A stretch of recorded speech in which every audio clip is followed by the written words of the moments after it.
welcome to the Optimal Fitness Systems Module 2 Corrective Exercise Training.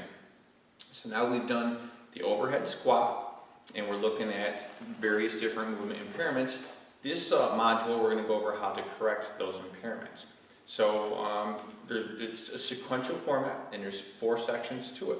The first thing is the inhibition section where you're using the foam roller, where you're trying to break up adhesions that are within that muscle fascia, the covering of the muscle, very important. So if you're doing a static stretch of the hamstring, for example, and that myofascia is tight, you're not really going to get a good permanent elongation of that tissue. First thing you have to do is increase the extensibility of the tissue that covers it, which is the myofascia, the covering of the muscle. So the first thing we want to do is use the foam roll to inhibit that myofascia. After we do our foam roll exercises, then we move on to the static stretches, because now that covering is more pliable and we broke up those adhesions, now the tissue, the muscles underneath that covering are going to be able to get more of an elongated format of the tissue. After that, after we stretch those muscles that have been short, tight, and overactive, we're going to go ahead and activate the muscles on the opposite side of those muscles, and we're going to activate them simply by doing isolated strengthening exercises. So for example, a leg extension, as an example, would be an isolated exercise as opposed to strengthening the quads through a squatting type of activity, which is a multi-joint or compound exercise. And after we activate those muscles, now we want to get into a total body type of exercise, because now we're reestablishing normal neural pathways. So we're going through and inhibiting the muscle in that myofascia with the foam roll.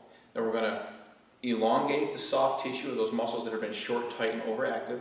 Then we're going to activate the muscles on the opposite side that have been stretched out and weak. So we're addressing those muscle imbalances. So now that we've got to that point, the nervous system can start to fire the appropriate muscles at the appropriate time. So now by rewiring, if you will, we're going to take all of that into a total body movement and get those muscles to function the way they're supposed to. So it's a very systematic, progressive type of corrective exercise protocol. And it's very important, again, to follow that sequence. Foam roll first, static stretches next, then the isolated activation exercises, and then the total body integrated type of movements. Okay? And I always like to describe, to give kind of a better understanding of faulty movement patterns, I like to compare them to that of like the front end alignment on a car. So if you have a car and the front end alignment's off, you're going to get a lot of instability. You're going to have reduced mechanical efficiency. So now that it's going to take you more gas in your car to get to the same distance rather than if you had a good alignment. Okay, and then also the premature wear and tear of the vehicle. The tires on the outside wear quicker. The engine itself, the motor, everything wears faster. And corrective exercise or movement impairments are fairly similar in that there's that instability. So if you're full of movement compensations, there's instability throughout the kinetic chain. There's going to be less mechanical efficiency. Now because you have those movement compensations, it's going to take you more energy to perform the same activity. So if you're moving all over the place to do a squat as opposed to a nice straight line, you're burning a lot more calories, which is going to cause you to fatigue faster. You don't want that. You want to have you're going to be able to sustain your energy. And of course, there's the wear and tear. So if a muscle is out of alignment, what's going to happen is those joints, those articulating surfaces are going to, if they're coming off to the side, you're going to get that wear and tear of the tissue. It's going to have premature injuries. It can initiate the cumulative injury cycle. It can lead to premature arthritic changes in the joint. So it can be either through trauma because you don't have the stability, or it could just be through overuse injury because things aren't lined up the way they're supposed to when you're using them repetitively.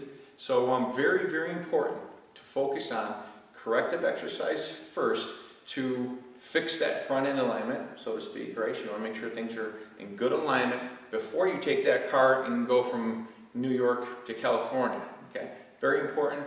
And I like to use that exact analogy with my clients because they kind of get a better understanding and in-depthness of the importance of corrective exercise.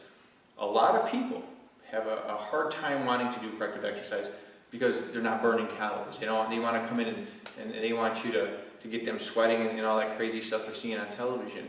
But I would highly recommend that you at least educate them on the importance of it, and see if you can't persuade them otherwise. Okay? So, without further ado, we'll move on to the exercises.